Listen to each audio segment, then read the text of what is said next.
The Tragic Case of Anne Kasperzak. El mensaje en la pizarra decía: Annie, te queremos, por favor, vuelve a casa. Estaba escrito con letras rojas brillantes en el hogar de los Kasperzak, donde una madre y un padre desesperados se aferraban a la esperanza. Anne Kasperzak, de 15 años, conocida cariñosamente como Annie, había desaparecido de su casa en Riverton, Utah, la noche del 10 de marzo de 2012. Cuando sus padres la descubrieron desaparecida, cundió el pánico. Registraron la casa, llamaron a sus amigos y finalmente, tras horas sin noticias suyas, denunciaron su fuga. No tenían ni idea de que, pocas horas después de denunciarlo, el cuerpo de su hija ya flotaba en las frías aguas del río Jordán. A la mañana siguiente, un corredor que corría por la Jordan River Parkway hizo un sombrío descubrimiento: algo en el agua que no pertenecía. Cuando llegaron las autoridades, encontraron a una adolescente, maltratada y sin vida, con su cuerpo arrastrado por la corriente. El tranquilo río, un lugar destinado a paseos tranquilos y a la reflexión, se había convertido en la escena de un crimen. Al principio, la niña estaba irreconocible. Su rostro estaba hinchado, ensangrentado y con hematomas irreconocibles. Tenía el cráneo aplastado y la frente destrozada. Le faltaban los zapatos. Las autoridades no tenían pistas inmediatas. Lo único que sabían con certeza era que había sufrido. No fue hasta más tarde ese mismo día que todo cuajó. El cuerpo fue identificado como Anne Kasperzak. Los peores temores de sus padres se habían hecho realidad. La noche del 10 de marzo de 2012 era fría. Una fina capa de nubes se cernía sobre Riverton, Utah, proyectando un tenue resplandor sobre las tranquilas calles suburbanas. Anne Kasperzak, de 15 años, se subió la cremallera de su sudadera y cogió algunas de sus cosas antes de salir de casa. Sabía que sus padres no lo entenderían. Siempre la habían protegido, pero Annie estaba decidida. Había tomado una decisión audaz e imprudente. Iba a huir. La nota que dejó era breve y concisa. No era un simple plan de fuga. Tenía una razón. Estaba enamorada y creía que podría estar embarazada. Su novio, Darwin Christopher Chris Bagshaw, de 14 años, le había prometido encontrarse con ella en el parque. Se los imaginaba caminando de la mano, haciendo planes, soñando con una nueva vida lejos de aquí. Les había contado a algunos amigos cercanos que ella y Chris irían juntos a California. Sería un nuevo comienzo, solo ellos dos. Echó un último vistazo a su casa antes de desaparecer en la noche. Las calles estaban vacías mientras se dirigía al parque municipal de Riverton. El resplandor de las farolas se reflejaba en el pavimento. Su corazón latía con fuerza de anticipación. No sabía que, en tan solo unas horas, el río frío se llevaría su cuerpo. Chris ya la estaba esperando cuando llegó al parque. Estaba de pie cerca de los árboles, con las manos en los bolsillos, cambiando nerviosamente de un pie a otro. Annie sonrió al verlo, caminando hacia él con entusiasmo, pero Chris no le devolvió la sonrisa. Su mente estaba acelerada. Annie llevaba días hablando de su embarazo. Le dijo que estaba segura, que se había hecho una prueba, pero nunca le mostró pruebas. Una parte de él se preguntaba si estaría mintiendo. Aún así, la idea de un bebé, de ser responsable de algo tan importante con solo 14 años, le revolvía el estómago. Mientras caminaban por la Jordan River Parkway, Annie hablaba con entusiasmo sobre su futuro.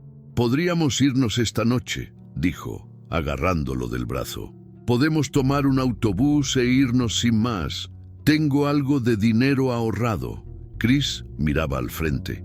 El río a su lado corría lentamente y sus oscuras aguas apenas ondulaban bajo la tenue luz de la luna.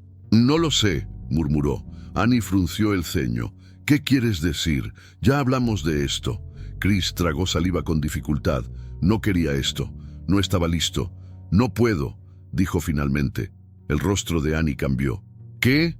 Pero dijiste, «No puedo», espetó Chris, con la voz más alta esta vez. Annie se quedó paralizada. «Chris, te quiero», dijo, con la voz más suave. «Pensé que estábamos juntos en esto». Chris se giró para mirarla. Pudo ver la esperanza en sus ojos, pero lo único que sentía era presión. Presión para hacer algo para lo que no estaba preparado, presión para escapar, presión para asumir la responsabilidad de algo que ni siquiera estaba seguro de que fuera real. Y entonces, en un instante, todo cambió. «¿Estás embarazada?», preguntó. Annie parpadeó. «¿Qué?». Chris apretó la mandíbula. «¿Me estás mintiendo?». «No, ¿por qué iba a mentir sobre eso?». Chris retrocedió. Apretó los puños, todo su cuerpo se tensó. Y entonces un pensamiento peligroso cruzó su mente. Si miente, me está arruinando la vida para nada. Si dice la verdad, sigue arruinándome la vida. De cualquier manera, no veía un futuro donde las cosas terminaran bien. Annie volvió a tomarle la mano, pero él la apartó bruscamente. «¿Qué vamos a hacer, Chris?», preguntó. Chris no respondió. Miró a su alrededor, con el corazón latiendo con fuerza en sus oídos. Entonces la vio. A pocos metros de distancia, medio enterrada en la tierra cerca de la orilla del río, yacía una pala vieja y oxidada. En la quietud de la noche, el tiempo pareció detenerse. Annie seguía hablando, rogándole que comprendiera, pero Chris ya no escuchaba. Sin pensarlo, se agachó, agarró la pala y la blandió. El primer golpe pilló a Annie completamente desprevenida. El afilado metal se estrelló contra su frente con una fuerza espantosa. Sus ojos se abrieron de par en par, conmocionada. Se tambaleó hacia atrás, tratando de agarrarse la cabeza, pero antes de que pudiera reaccionar, recibió el segundo golpe. Un crujido sordo resonó entre los árboles cuando la pala volvió a impactar contra su cráneo. Annie dejó escapar un jadeo ahogado. Sus rodillas cedieron. Cayó al suelo, con las manos temblorosas, mientras intentaba incorporarse. La sangre goteaba de su frente, deslizándose por su rostro, manchando su sudadera. Abrió la boca, quizá para suplicar, quizá para gritar, pero Chris no se detuvo. Otra vez, y otra vez, y otra vez. Cada impacto le provocaba una conmoción en los brazos, pero no la soltó. Siguió balanceándose hasta que Annie dejó de moverse, hasta que su cuerpo yació inmóvil en la tierra, con la sangre acumulándose bajo ella. Chris se quedó allí, respirando agitadamente, contemplando lo que había hecho. Por un instante, solo hubo silencio. La noche se había tragado el sonido de la violencia. Entonces la realidad volvió a caer sobre él. El pánico se apoderó de él. Se miró las manos. Estaban cubiertas de sangre. No podía dejarla allí. Alguien la encontraría. Su mirada se dirigió al río. Chris agarró el cuerpo de Annie por los brazos y la arrastró por la tierra. El río no estaba lejos, pero cada centímetro parecía 1 kilómetro. Le ardían los músculos. Su cuerpo pesaba más de lo que esperaba. Cuando llegó a la orilla, dudó solo un segundo antes de empujarla hacia las aguas oscuras. La corriente era lenta, pero lo suficientemente fuerte. Su cuerpo se deslizó bajo la superficie antes de volver a emerger. Durante unos instantes, flotó allí, mientras el agua la arrastraba suavemente. Chris retrocedió, limpiándose las manos en los vaqueros, intentando borrar la sangre, la culpa, el horror. Se dio la vuelta y echó a correr. Huyó del río, huyó del crimen, huyó de lo que acababa de hacer. Pero el río Jordán no guardaría su secreto para siempre. A la mañana siguiente, al amanecer sobre Riverton, un corredor vio algo extraño flotando en el río. Al principio, pensaron que eran escombros. Luego se acercaron. Era un cuerpo. Llamaron a la policía de inmediato. La escena era horrible. Su rostro estaba irreconocible, hinchado por el traumatismo contundente. Las autoridades se esforzaron por reconstruir lo sucedido. No había sospechosos inmediatos, no había motivos evidentes. Al principio, los investigadores creyeron que se trataba de un ataque al azar o posiblemente de un secuestro fallido. Pero luego, al rastrear sus últimos movimientos conocidos, todos los caminos conducían a una sola persona, Darwin Christopher Bagshaw. Durante 2 años, Chris creyó que se había salido con la suya. Se mudó a Grand Junction, Colorado, y vivió como si nada hubiera pasado. Pero las pruebas no desaparecen. Cuando finalmente llegaron los resultados del ADN, revelaron algo incriminatorio. La sangre de Ann estaba en el cordón del zapato de Chris. Era la última pieza del rompecabezas. En 2014, la policía arrestó a Chris y lo acusó de asesinato en primer grado. Al principio lo negó todo, pero la evidencia era abrumadora. Para 2016 no tuvo más remedio que confesar. «No fue mi intención», declaró ante el tribunal, con la voz apenas por encima de un susurro. Tenía miedo, simplemente no sabía qué más hacer. Pero el juez no mostró compasión. Chris fue condenado a entre 15 años y cadena perpetua, donde permanece hasta el día de hoy. Y el río Jordán sigue fluyendo, susurrando la verdad de aquella terrible noche, llevando consigo los ecos de una historia de amor que terminó en sangre. Cuando el corredor vio un cuerpo flotando en el río Jordán la mañana del 11 de marzo de 2012, desencadenó una serie de acontecimientos que desconcertarían a los investigadores durante años. La escena era espantosa. El rostro de la chica era apenas reconocible debido al grave traumatismo por objeto contundente. Tenía la frente hundida y el cráneo fracturado. Tenía moretones en los brazos, lo que indicaba que había intentado defenderse. No había signos inmediatos de agresión sexual, pero la brutalidad de las lesiones les dijo a los detectives una cosa: no fue un accidente, fue una ejecución. Al principio, la policía no estaba segura de quién era, pero entonces un reporte de desaparición de Riverton los condujo directamente a la casa de Ann Kasperzak. Sus padres, que esperaban desesperadamente noticias, estaban a punto de recibir la peor llamada imaginable. Su hija no estaba desaparecida, estaba muerta. Pero ¿quién la había matado y por qué? El primer gran avance en el caso parecía prometedor. Un testigo había reportado haber visto a un hombre caminando por Jordan River Parkway, cerca de la escena del crimen, la noche del 10 de marzo. El detalle que hizo este avistamiento tan alarmante: el hombre tenía sangre en su ropa. Esto inmediatamente encendió las alarmas de los detectives. ¿Podría ser este el asesino? Actuando con rapidez, trajeron a 2 hombres para interrogarlos, uno de los cuales coincidía con la descripción dada por el testigo. Los investigadores los presionaron durante horas, buscando cualquier conexión con Ann Kasperzak. Pero los hombres insistieron en que no tenían nada que ver con su muerte, y, uno a uno, los detalles se desmoronaron. Las pruebas forenses en su ropa no encontraron ninguna conexión con Annie. La sangre ni siquiera era humana, era de una cacería reciente. No había coincidencia de ADN, ninguna conexión con Annie, ningún antecedente entre ellos. Los investigadores habían llegado a su primer callejón sin salida. Mientras tanto, el verdadero asesino andaba libre. Otra pista llegó poco después del descubrimiento del cuerpo de Annie. Un testigo había visto un vehículo sospechoso estacionado cerca del río, cerca del momento de su desaparición. La policía rastreó de inmediato la matrícula, lo que los condujo a un hombre de la zona con antecedentes penales. Había sido arrestado anteriormente por agresión, y los investigadores creían que podría ser un sospechoso sólido. Lo interrogaron sin descanso, intentando desestabilizarlo. Negó saber nada sobre Annie. Los detectives registraron su coche en busca de pruebas. Sangre, fibras, cualquier cosa que pudiera indicar que Ann estaba dentro. Pero no encontraron nada. Al igual que con el primer sospechoso, las pruebas forenses confirmaron que no tenía ninguna conexión con el crimen. Otro callejón sin salida.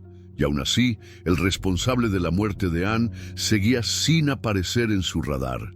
A medida que pasaban las semanas sin arrestos, las teorías sobre el asesinato de Annie empezaron a cobrar vida propia. Algunos creían que había sido víctima de un ritual de iniciación pandillera, un acto de violencia indiscriminada para demostrar lealtad. Otros pensaban que podría haber sido el objetivo de un depredador en serie que acechaba a chicas jóvenes. La policía, presionada por avanzar, comenzó a explorar estas teorías, dispersando sus recursos. Los detectives buscaban por todas partes, excepto a la única persona con un motivo claro. La única persona que había estado con Anne esa noche. La única persona cuyo nombre debería haber encabezado la lista de sospechosos desde el primer día, Chris Bagshaw, pero de alguna manera había escapado por completo a las sospechas.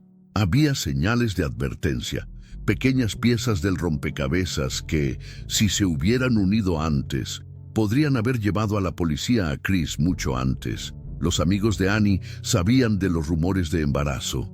Les había contado a otras personas que creía estar embarazada.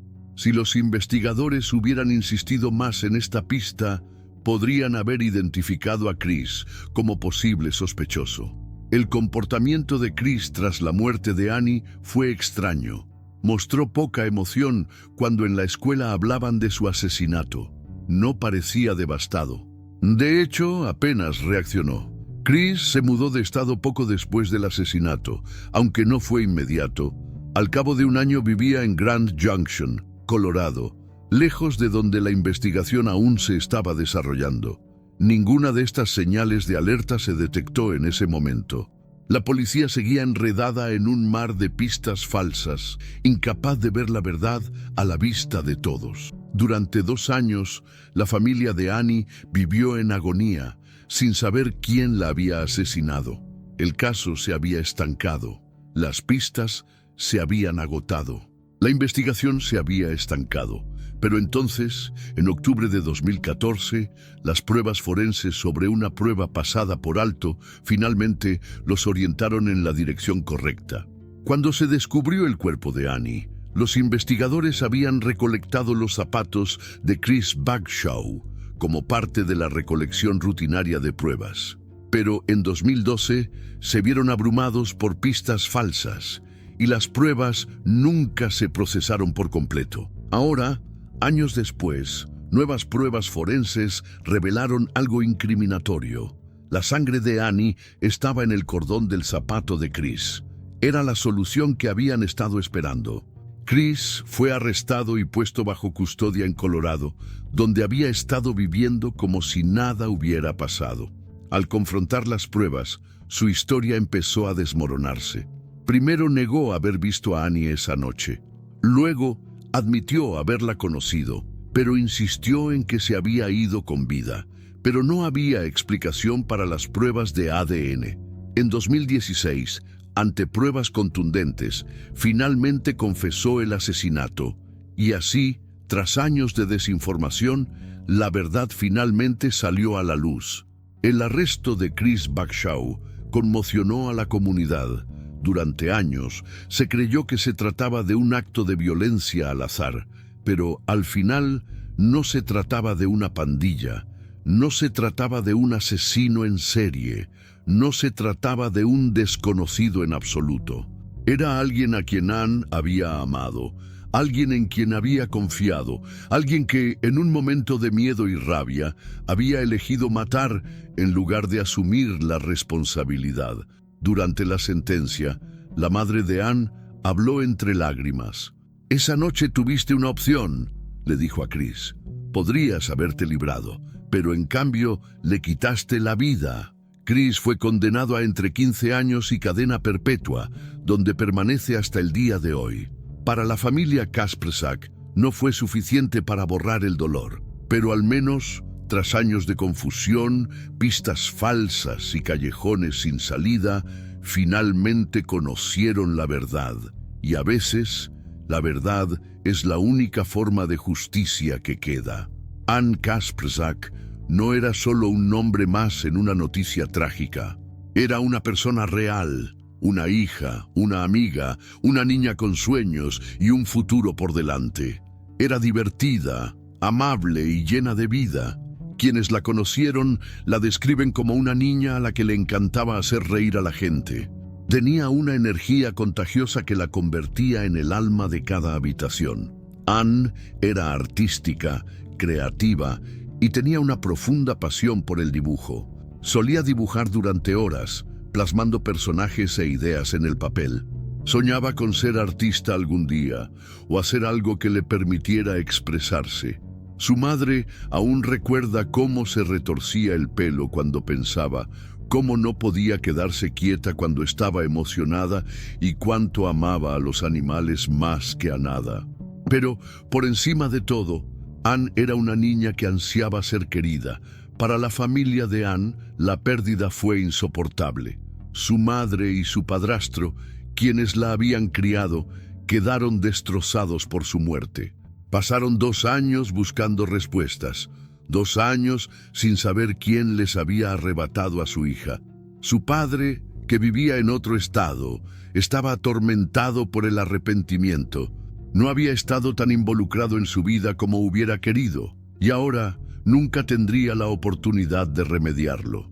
Durante años, vivieron con la constante angustia del ¿y si hubieran hecho algo diferente? ¿Y si hubieran sabido que se encontraría con alguien esa noche? ¿Y si hubieran podido protegerla? Las preguntas nunca tendrían respuesta. Solo quedaba el vacío de su ausencia. La trágica muerte de Anne fue una llamada de atención para muchos padres y adolescentes. Su historia se convirtió en una lección sobre los peligros del secretismo en las relaciones adolescentes. Cómo los jóvenes, por miedo o por amor, pueden ocultar cosas incluso a quienes más les importan. La importancia de hablar, cómo los amigos y compañeros de clase que escuchan cosas alarmantes nunca deben dar por sentado que todo estará bien. La necesidad de mejores investigaciones, como las pistas falsas, las distracciones y el trabajo forense deficiente, pueden retrasar la justicia durante años. En los años posteriores a su asesinato, la familia de Anne trabajó para crear conciencia sobre la violencia en el noviazgo adolescente. Querían que otros padres reconocieran las señales de advertencia. Querían que los adolescentes supieran que el amor nunca debe venir acompañado de miedo. En Riverton, donde Anne vivió, hay un pequeño pero significativo homenaje en su honor. Cada año, en el aniversario de su muerte, su familia y amigos lanzan globos rojos al cielo. El rojo era el color favorito de Anne, y al alejarse los globos, les recuerda que su memoria perdura. Su madre visita a menudo el río Jordán, el lugar donde Anne exhaló su último aliento. Le lleva flores, se sienta en silencio. Imagina cómo habría sido la vida de su hija si hubiera llegado a casa esa noche. Anne Kasperczak tenía solo 15 años cuando le arrebataron la vida. Nunca pudo crecer, experimentar el amor como debía ser, ni seguir sus sueños. Pero su historia cambió vidas. Su nombre se convirtió en algo más que una simple víctima de un crimen. Se convirtió en un símbolo de conciencia, justicia y amor que nunca debe silenciarse. Y mientras su historia se cuente, nunca se irá del todo.